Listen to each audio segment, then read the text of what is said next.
녹음 42 우찌무라 간조전집 제7권 제6부 회의 제7부 평안 기도드리고 녹음하겠습니다. 언제나 살아계시고 함께 하시는 주님의 은혜를 진심으로 감사드립니다. 하나님 아버지께서 좋은 책을 읽게 해주셨습니다. 좋은 책의 내용이 너무 아까워서 녹음해서 유튜브에 올려서 한 분의 형제나 한 분의 자매의 신앙이라도 함께 성장하고 함께 도움이 될 수 있으면 좋겠다 해서 리딩을 하고 지금 7권에 이르렀고, 주님의 은혜로 제가 성장하고 제가 주님 안에서 넓어지고 커지는 신앙인이 되어가고 있음을 감사드립니다. 하나님 아버지, 리딩을 듣는 분들은 하나님께서 축복하셔서 예정하신 분들이라 생각합니다. 귀하신 우찌무라 간조 선생님의 글을 통하여서 진리를 갈망하고 성서 이외의 참고서를 찾고 있는 분들에게 소개할 수 있는 기회를 허락하여 주심을 진심으로 감사드립니다. 그분들을 사랑하고 축복합니다. 제가 잘 읽어서 그분들이 어려움 없이 이 내용을 잘 이해하실 수 있어야 될 텐데 하는 걱정이 있습니다. 주님 축복하여 주시어서 잘 읽을 수 있도록 은혜를 베풀어 주시옵소서. 감사드리며 고마우신 우리 주 그리스도 예수님 이름 받들어 기도드립니다. 아멘. 이제 7권도 얼마 남지 않았다 생각하니까 마음이 두근두근하고, 어제 저녁에는 8권을 펼쳐서 이리저리 훑어보고 그런 좋은 시간을 혼자서 가졌습니다. 이 귀한 글을 읽을 수 있어서 참 하나님께 크게 감사를 드립니다. 오늘은 회의 읽겠습니다. 회의는 짧아서 평안이랑 붙여서 이렇게 읽도록 하겠습니다. 회의. 기독교 신자에게 회의라는 것이 있다. 그는 이것 때문에 때로는 몹시 고민한다. 그러나 이것이 있기 때문에 그는 기독교 신자가 되는 것이다. 회의란 하나님이 보이지 않을 때에 고개를 치켜드는 고통이다. 하나님을 만나 본 적도 없는 사람들, 또는 하나님을 만나 보기를 원치 않는 사람들에게는 이 고통이 있을 턱이 없다. 회의는 흑암 속에서 빛을 찾는 갓난아기의 소리다. 현재 살면서 하나님의 존재의 실증을 찾는 신자의 외침이다.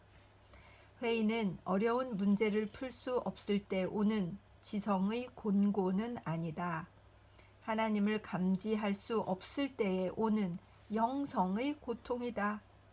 정의가 실패하고 불의가 성공할 때, 성실한 기도가 응답되지 못할 때, 하나님의 거룩한 이름이 더럽혀질 때에 우리들의 영성으로 느끼는 형언하기 어려운 부조리다. 보라, 이들은 악인인데도 항상 평안하고 재물은 늘어만 간다. 내가 내 마음을 깨끗하게 하며 내 손을 씻어 무죄하다 한 것이 참으로 헛되구나. 시편 73편 12절에서 13절. 이것이 회의를 품은 이의 소리다. 회의는 지식적인 것이 아니다. 도덕적인 것이 아니다. 우주와 인성을 도덕적으로는 풀 수 없는 데서 오는 심령의 고민이다. 그러므로 이는 지식인의 설명으로 풀이가 되는 것이 아니다. 성도가 영적이 되므로 비로소 사라지는 것이다. 회의는 영성이 약하기 때문에 오는 것이지 지능이 부족하기 때문에 오는 것이 아니다. 회의는 인생의 수수께끼는 아니다. 그러므로 이는 지식을 연마한다고 풀리는 것이 아니다. 회의는 심령의 병이다. 그러므로 이것은 새 생명이 마음속에 깃들여야 비로소 고침을 받게 되는 것이다. 그리고 그리스도야말로 가장 용한 회의의 치료자이시다. 그렇지. 그는 생명의 이유를 설명하시지 않더라도 생명의 그 자체를 제공해 주심으로 회의를 사라져 버리게 하신다.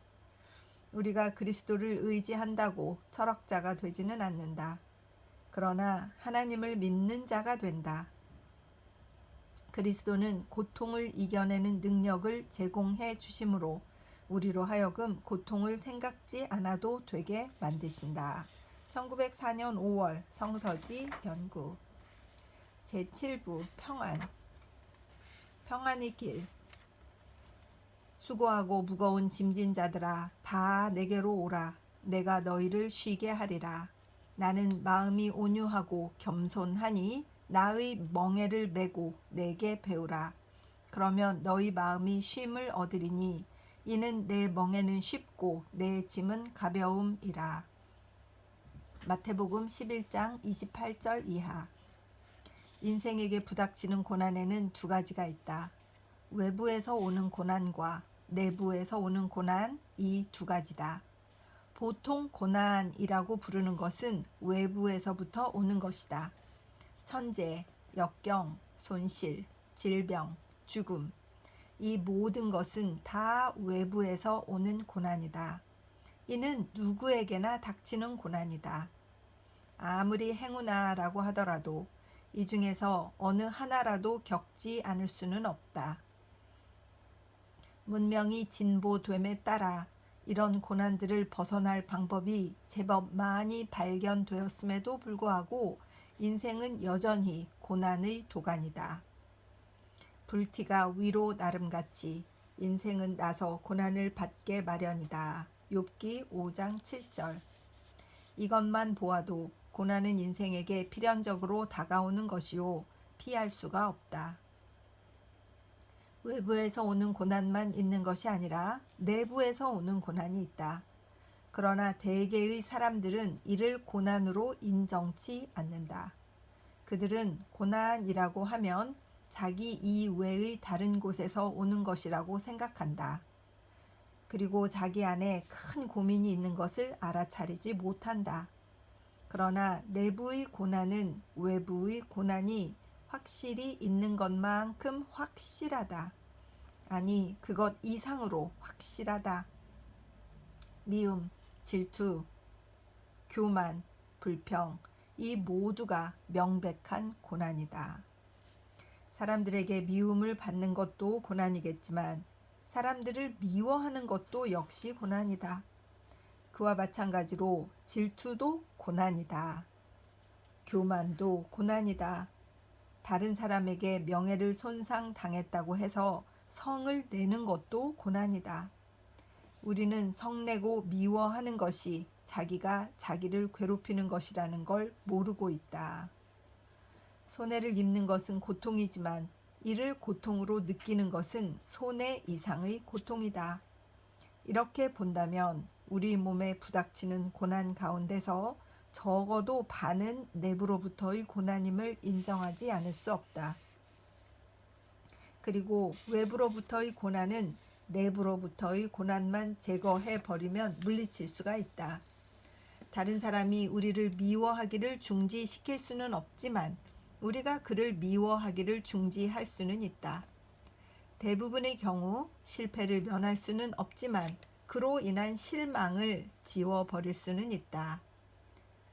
쉬운 일이 아니어서 그게 마음대로 잘 안 되니까 그러는데 물론 주님께서 함께 하셔야 되겠지만 알게 모르게 얼마나 이런 일들을 많이 겪는 것이 인생일까요? 살면서 다들 그러시죠. 실패를 면할 수는 없지만 실망을 지워버릴 수는 있다. 그게 있기는 하겠지만 얼마나 어려운지 경험하신 분들은 아실 것이라 생각이 듭니다. 저도 여러 번의 경험이 있고 그래서 막 살이 쏙쏙 빠지고 밥을 못 먹고 막 그럴 때도 많이 있었죠.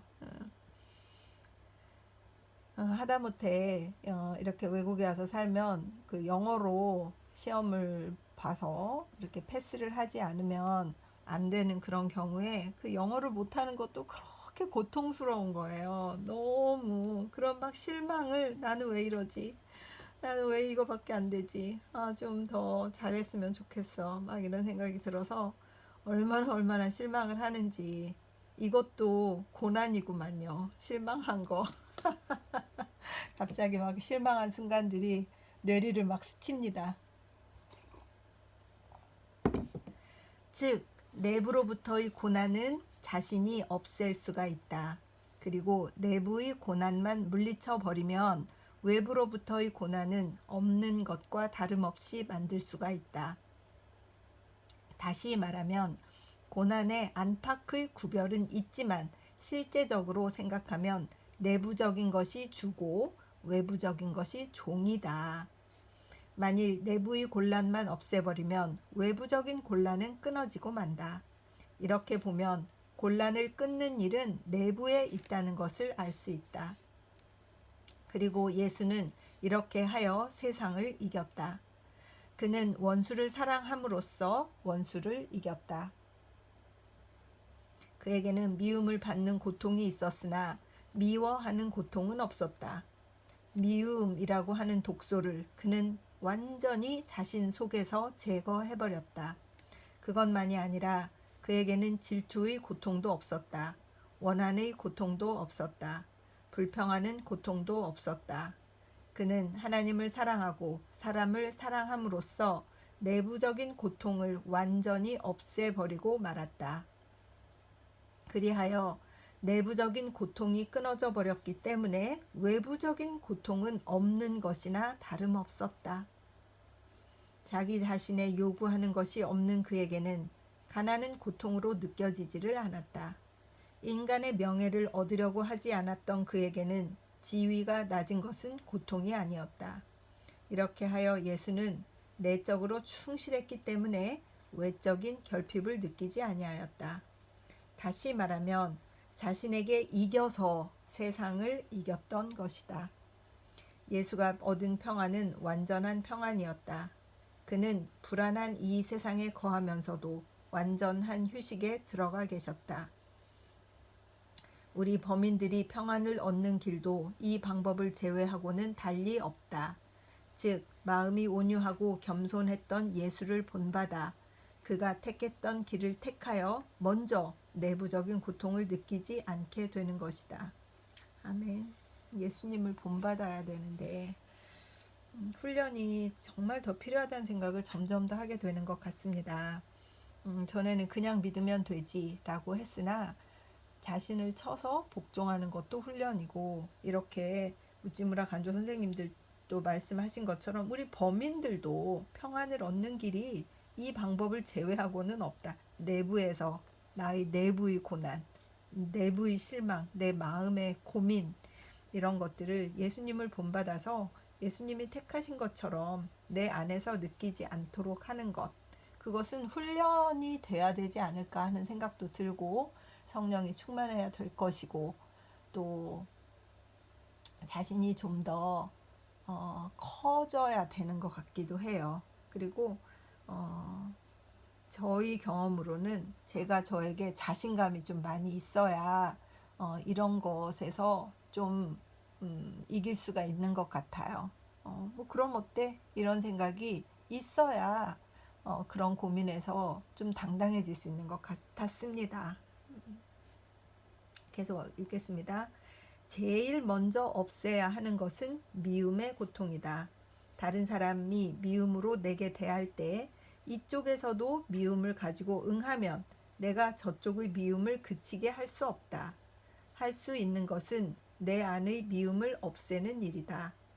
미움의 쓴맛을 사랑의 단맛으로 바꾸면 나는 내적으로 기쁨을 갖게 되고 외적으로 원수를 물리칠 수가 있다.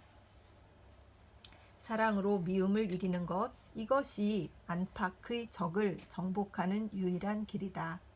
요한일서 4장 18절에 사랑 안에 두려움이 없고 온전한 사랑이 두려움을 내어 쫓나니 두려움에는 형벌이 있음이라. 두려워하는 자는 사랑 안에서 온전히 이루지 못하였느니라고 했는데 바로 그대로다. 사랑에는 두려움이 없다. 두려워함은 고통이다. 사랑이 부족하기 때문에 두려워하는 것이다.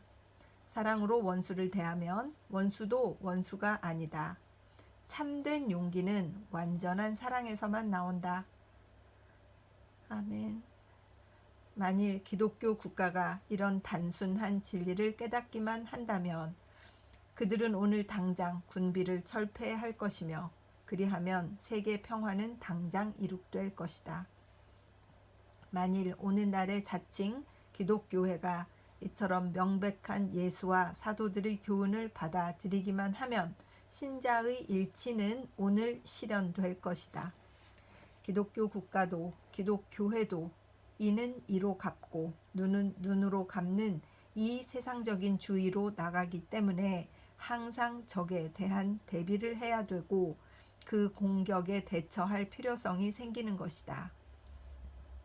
신자들이 주장하는 무저항주의는 단순히 저항하지 않는 것만은 아니다. 능동적으로 적을 사랑하는 일이다. 이런 용기만 있으면 어떠한 적도 싸우지 않고 격퇴시킬 수가 있는 것이다. 수고하고 무거운 짐진 사람들은 다 내게로 오라 하고 예수는 말씀하셨다. 그런데 사람은 모두가 수고하고 있다. 인류 전체가 지쳐 있다. 특히 기독교 국가라고 일컫는 나라들이 지쳐 있다. 그들은 모두 중과세에 시달리고 있다. 무엇 때문에 그런가? 이웃 나라를 미워하고 무서워하기 때문이다. 프랑스의 군비는 독일에 대비하기 위함이다. 영국의 해군은 지금은 주로 미국 또는 일본에 대비하기 위함이다. 미국 역시 그 전통적 우방인 일본이 두려워서 군비 확장에 급급하고 있다. 그리고 비단 국가들 뿐만 아니라 개인이 그렇고 교회도 역시 그렇다. 지지 않겠다, 먹히지 않아야겠다고 하는 경쟁 심리로 만사가 진행되어 가고 있다. 그렇기 때문에 걱정이 많다. 불안이 그치지를 않는다. 낭비가 중첩된다. 그러고도 아무런 효과는 없다. 바야흐로 인류 전체가 기독교 신자라고 일컫는 이들이 경쟁으로 고민하고 있다. 무거운 짐을 잔뜩 지고 쓰러져 가고 있다. 그런데 이런 사람들에 대해서 예수는 말씀하신다. 내게 오라, 내게 배우라, 나의 온유와 겸손을 너희들의 것으로 만들라 하고. 예수의 길은 세상의 길과 전혀 딴판이다. 이것은 사랑의 길이다. 경쟁의 길이 아니라 사랑으로부터 나오는 도움의 길이다. 그러므로 두려움이 없고 불안이 없고 틀림없이 목적지에 이를 수 있는 길이다. 내가 너희에게 안식을 주리라 하고 예수가 말씀하신 대로 이 사랑의 길에는 완전한 안식이 있다. 아무리 일을 해도 고단치 않은 휴식이 있다. 내부에 미움과 질투와 불평의 고통이 없기 때문에 영원한 평안이 넘치며 나아가서 다른 사람을 도울 수 있는 용기와 힘이 샘솟는다. 이야말로 참으로 행복한 생애이다. 그러네요. 그렇게 살고 싶습니다. 정말 이거 이렇게 배워서 살고 싶습니다.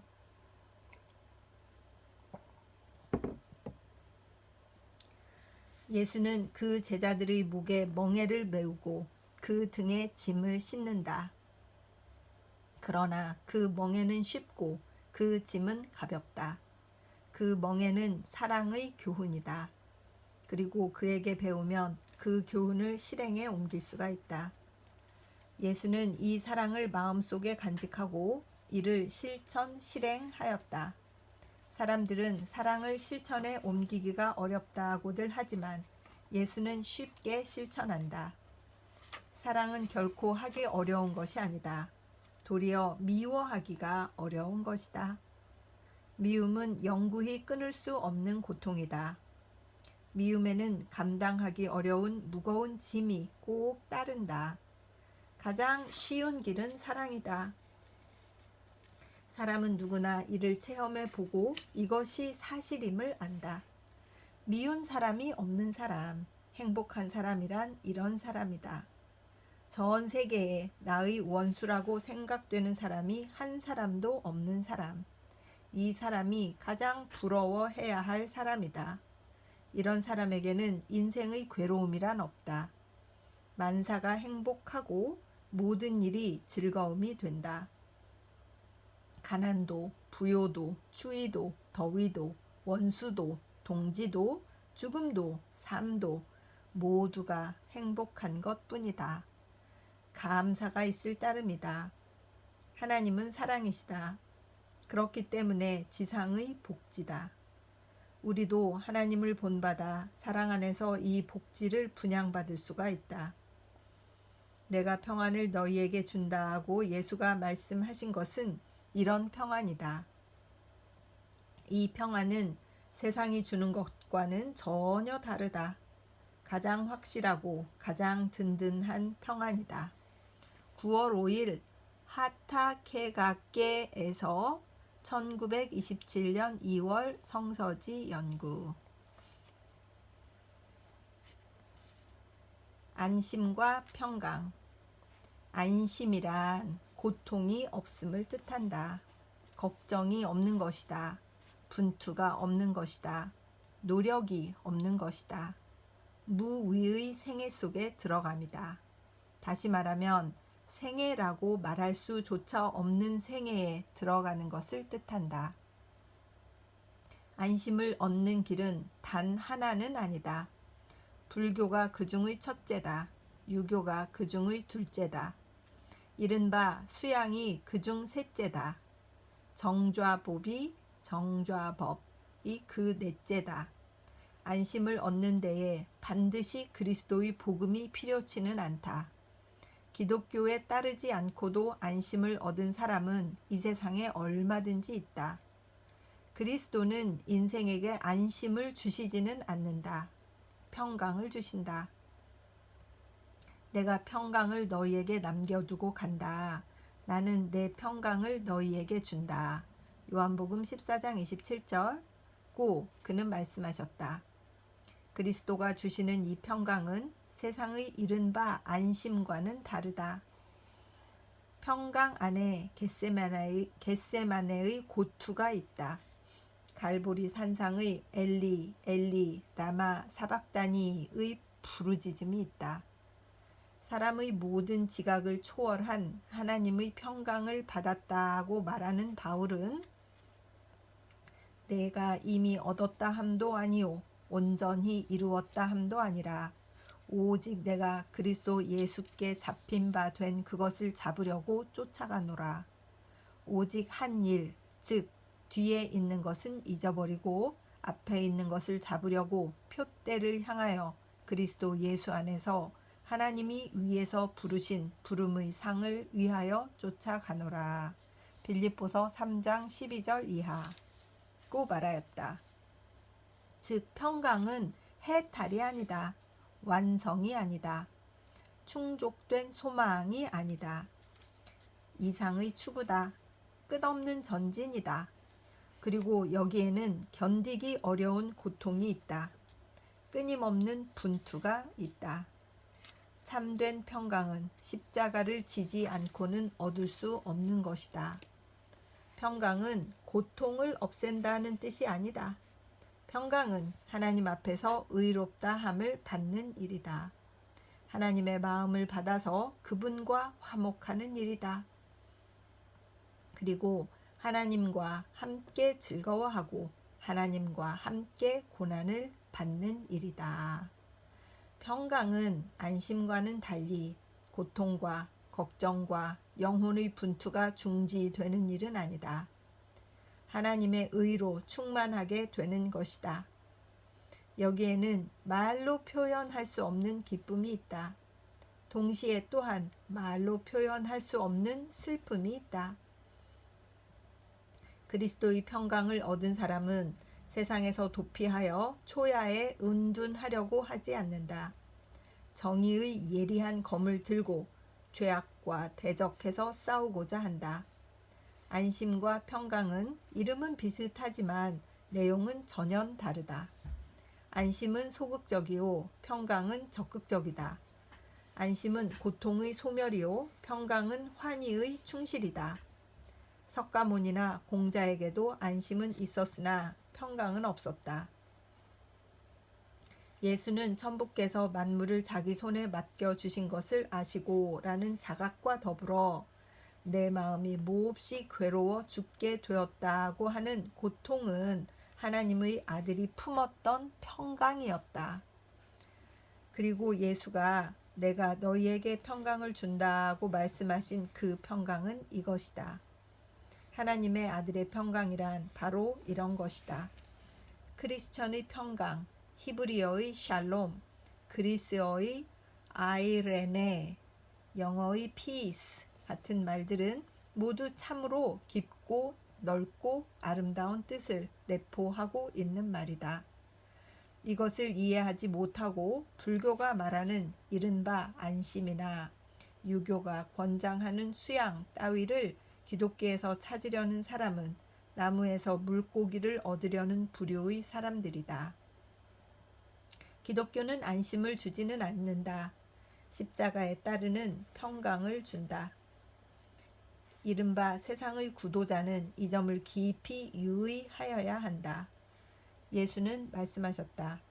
내가 세상에 화평을 주러 온 줄로 생각지 말라. 화평이 아니오 검을 주러 왔노라. 1916년 11월 성서지 연구. 단어의 다름인데 그 내용의 뜻이 너무 달라서 정말 또 색다른 접근을 하는 것 같아요.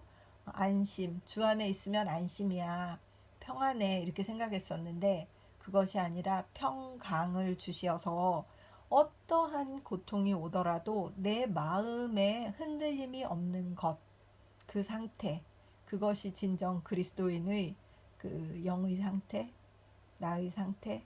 그래서 예수님처럼 어떠한 일이 닥쳐도 그의 마음의 평강이 흔들리지 않는, 그래서 외부의 그런 고통을 내부의 고민의 고통 없이 받아들일 수 있는 것, 마음의 갈등이 없이 그러한 고통을 이겨내실 수 있는 것, 이것은 그가 평강으로 충만했기 때문이다. 그러니까 peaceful 했다라는 말이 그 무슨 말인지 알 것 같다는 생각이 드는 겁니다.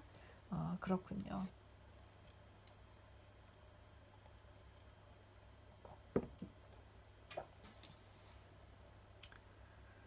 지각을 초월한 평안.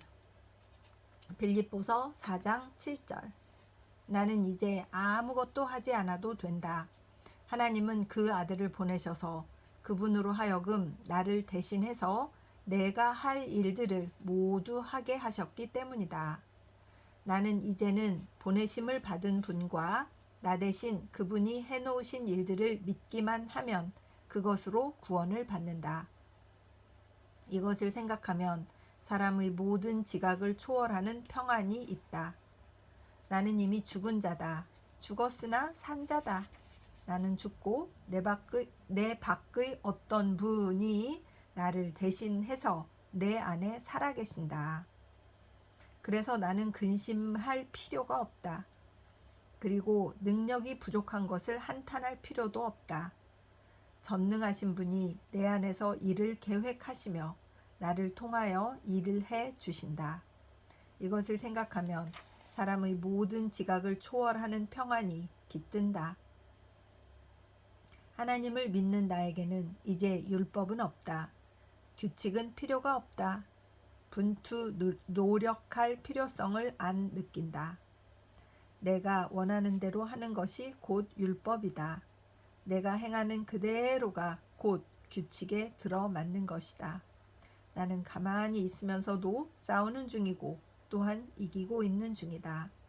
나는 나의 전체를 그분께 내어 맡겼다. 그리고 그분은 기꺼이 나를 맞아주셨다. 이것을 생각할 때 사람의 모든 지각을 초월하는 평안이 나에게 깃든다. 1915년 12월 성서지 연구. 무제 괄호 열고 예수 말씀하시기를 괄호 닫고. 예수께서 말씀하시기를 너희가 세상에서는 환난을 당할 것이나 용기를 내라. 내가 세상을 이겼다. 요한복음 16장 33절라고 하셨다. 우리가 세상 돌아가는 것을 보면 비분관계를 금할 수가 없다. 자기 자신을 살펴볼 때 부끄러움과 불안함을 견딜 수가 없다. 그러나 예수를 우러러 보면 감사와 기쁨을 금할 수 없다. 예수 안에서 나의 구원을 포함한 만물의 완성은 벌써 실현이 되었기 때문이다. 우리는 하나님의 아들에게 이미 정복당한 세상에 살고 있기 때문에 우리가 받는 환난이라는 것도 사실은 치명상을 입은 사나운 짐승이 몸부림치며 우리에게 입히는 조그마한 찰상에 불과한 것이다. 워싱턴 회의에서는 세계의 평화를 고작 해야 10년 동안 그나마도 극히 위험한 조건 밑에 약속한 것에 불과하지만 성삼위 하나님의 회의에서는 창세 때부터 죽임을 당하신 어린 양으로 말미암아 영원한 평화가 벌써 확정되었던 것이다. 그러므로 우리는 하나님의 어린 양이신 예수 그리스도 안에서 기뻐하는 것이다. 사람의 모든 지각을 초월하는 평안은 예수 안에 있다. 내가 평안을 너희에게 남겨두고 간다. 나는 내 평안을 너희에게 준다. 이것은 세상이 주는 평안과 같은 것이 아니다. 요한복음 14장 27절 라고 그가 말씀하신 대로다. 1922년 2월 성서지 연구. 여기 작은 각주가 있는데 워싱턴 조약은 1922년 2월에 조인되었고 태평양 전쟁은 1941년에 일어났다. 이렇게 쓰여 있습니다. 여름 휴가를 앞두고 여름 휴가가 되었습니다. 우리는 이를 선용하지 않으면 안 됩니다. 휴식한다는 것은 논다는 말이 아닙니다. 많이 놀면 신체를 피로하게는 할지언정 회복을 주지는 못합니다. 가장 좋은 휴식은 기분을 전환시킴으로써 얻을 수 있습니다. 이를 바꾸어 보는 것입니다. 옛 친구를 방문하여 옛 정을 되찾는 것도 또한 좋은 휴식이 됩니다. 그러나 가장 완전한 휴식은 두뇌나 근육의 휴식이 아니라 영혼의 휴식입니다. 하나님의 품 안으로 들어가는 일입니다. 하나님이 예비하신 구원에 들어가는 일입니다. 신뢰에서 오는 평안을 맛보는 일입니다. 지식욕과 충실해지고자 하는 욕구를 떠나서 하나님의 빛을 받는 일입니다. 이야말로 진정한 근본적인 휴양입니다. 종교의 안락은 여기 있습니다. 이것을 얻으려고 반드시 산으로 가거나 바다로 갈 필요는 없습니다. 요즘 종교라고 하면 자기 단련이니 사회복지 향상이니 하면서 매우 힘든 사업인 양 착각하고 있습니다마는 우리는 낡았으나 참된 종교를 찾아 여기에서 사람의 모든 지각을 초월하는 평안을 얻어야 합니다. 만일 적절하게만 한다면 가장 완전한 휴식은 성서 한 권만으로 얻을 수 있을 것입니다. 스코피온 성좌가 붉은 안타레스 별을 중심으로 남쪽 하늘 높이 돌아갈 적에 죄로 물든 자신을 돌아보고 하나님의 한없는 은혜를 묵상하면 참된 평안이 누구에게나 깊이 스며들음을 느끼게 될 것입니다. 휴양에도 여러 가지가 있지만 신앙적인 휴식이 가장 완전하고 효과적인 휴양입니다. 1927년 7월 성서지 연구. 오늘 리딩은 여기까지입니다. 그 평안의 정의, 평강의 정의. 그래서 평안한 사람이 되었을 때 우리는 어떤 상태가 되는 것인가? 내부의 고민, 그 고통에서 완전히 벗어나게 되고 예수 그리스도처럼 그렇게 그 극적인 상황에서도 평안하게, 담담하게, 정말 피스풀하게 이 고통스러운 십자가의 고통을 다 견디셨잖아요. 정말 그 주님이 주시는 그 평안, 그것이 없었을 때 드는 마음이 회의, 그 평강의 반대말인 것 같다는 생각이 들고 예수님만 나타나시면 회의도 없어져 버리고 그냥 평강하게 되는 것이로구나 이런 생각이 들어서 예수님을 모시는 그런 기도와 말씀, 묵상, 주님을 따라가고자 하는 찾음, 주님을 찾아내는 것, 어디 계신가, 내 안에 계시는가 다시 한번 체크하는 것, 이런 것들도 간혹 해야 될 일이로구나 그런 생각이 듭니다. 지금은 전쟁 같은 것은 없어서 그러니까 당장 저희에게 닥친 전쟁은 없는 것이죠. 전 세계 어디선가 전쟁이 그친 적은 한 번도 없다고 들었어요. 어느 구석에서라도 무언가 전쟁과 분쟁이 있다. 끊인 적이 한 번도 없다고 그렇게 얘기를 해서 참, 그렇구나 이러면서 좀 놀랐었던 적이 있었는데 우리의 구주 대신 우리 예수 그리스도의 평강만이 이것을 이룩할 수 있는 힘이시로구나 이런 생각이 들어서 더욱더 주님께 맡기는 그러한 신앙생활을 하고 싶은 그런 마음이 넘칩니다. 여러분도 꼭 그런 생각과 묵상과 혼자 조용히 답을 찾아내시기를 정말 주님의 이름으로 축복드립니다. 기도드리겠습니다. 주님의 은혜를 진심으로 감사드립니다. 회의가 생기는 것이 무엇이냐, 어떤 것이 인생의 회의, 종교의 회의, 우리 기독교의 회의인 것이냐라는 것에 대한 설명과 또 어떠한 평안을 우리에게 주시는 예수님이신가 하는 것에 대한 설명과 그 이론과 이유들을 자세히 글로 남겨주시어서 우리가 이렇게 읽으면서 많은 생각을 하게 하는 그런 챕터였습니다. 하나님 아버지,